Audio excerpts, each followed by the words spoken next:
Good morning, Bulldogs. Mr. Gammon on the Gammon Farm. It's a Sunday night. This is Cubby. He's a Nigerian goat. We do raise Nigerian goats on this farm. We also have some horses, some other animals that I'll share.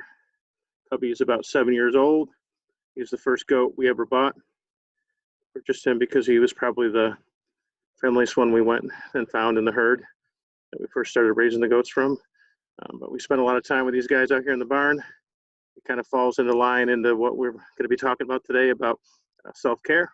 So let's get started. And I'll have animals on now and then from the farm once in a while, probably about every other week.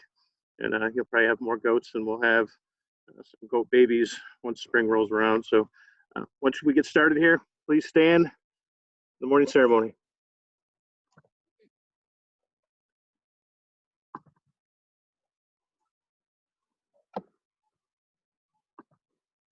I pledge allegiance to the flag of the United States of America and to the republic for which it stands, one nation under God, indivisible, with liberty and justice for all.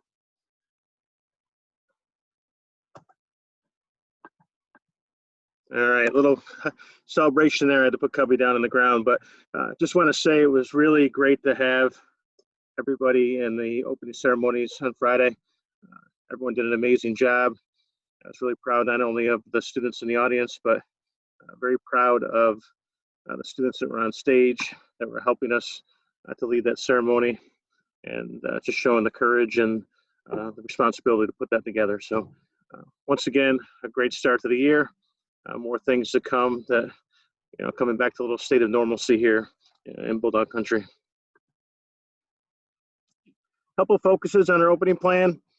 I wanted to make sure that if you need to go to the nurse, you need to make sure that you go to the nurse after you go to class. You can't just go straight to class or straight to the nurse. You need to go to class first, and then you need to ask permission. Your teacher will need to call the nurse's office and make sure that there's room for you to go down to the nurse at that time. We do have cases where students have to be seen, whether they need to be tested for COVID or might have symptoms we need to check into. So you can't just walk down to the nurse and pop right in. So make sure you go to class first, ask permission, then your teacher will call down and make sure that you're able to go down to nurse at that time. We have 3 nurses that work there in the office, so they're always able to accommodate, but we need to make sure we check first. Other thing is the bathroom, same thing, same deal. Make sure that you're, some geese going over my head right now. Make sure you go to class first and then ask to go to the bathroom. You shouldn't be going to the bathroom in between classes. And make sure if you go to the bathroom and there's more than a handful of people in there, that you go back to class or go to another bathroom. We do have the 2 private bathrooms by the main office, so don't forget those.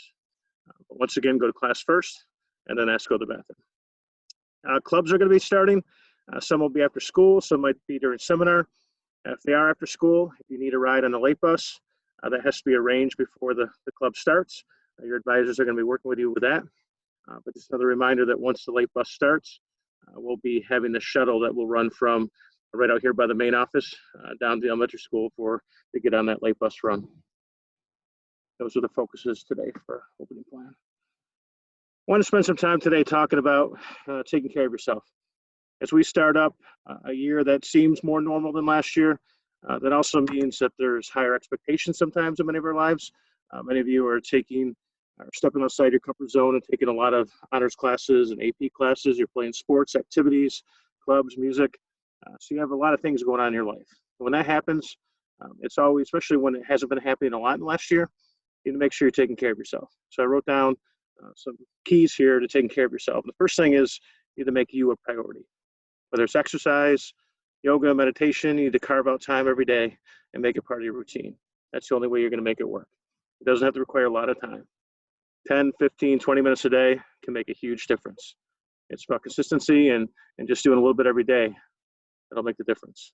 And it's a natural way to decrease your depression and your anxiety. Second thing is get some sleep. I know many of you have some tough schedules. You have events after school, tough classes. Make sure you're using that seminar time to get homework done. But make sure that you're shooting for 8 hours of sleep a day. And make a regular schedule. Some of you that struggle the most, when I talk to you about what your night looks like, many of you are up late, you're not getting a lot of sleep. It's really tough to come in and have your A game and do well in school if you don't have the sleep that you need. Make sure you have time for your creative side, whether it's journaling, writing, painting, drawing, photography, dancing, making music, performing music, or just hanging out listening to music. The key is to channeling your emotions through some sort of art form.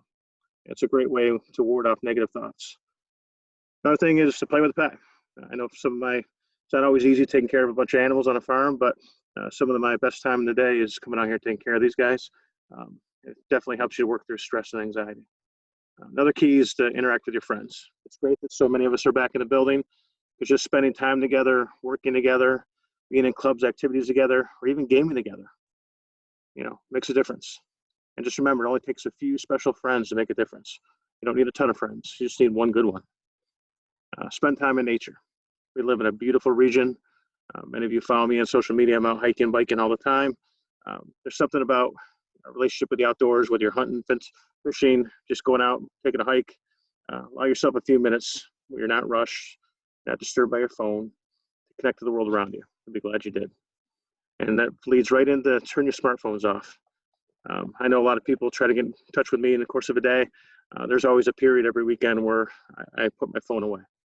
And it's healthy for us to do that. And it may seem tough at first. You may have some anxiety or withdrawal, but take a break, even if it's for part of the day. You'll start to realize its benefits.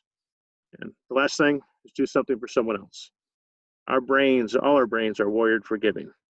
In fact, the chemicals released by your brain during the process of giving is far stronger, far greater than when we receive gifts. So joining in small local efforts, whether it's community, like the food pantry, or just here in school, like our community service club that's going to be starting, or our kindness club that's going to be starting. All these foster positive feelings that are going to really make a difference in your life. So once again, Bulldogs, when you feel like things are spiraling out of control, or things are just getting really tough, pause, take a breath, and remember that self-care is how you take your power back. Have a good day, Bulldogs. See you in the halls.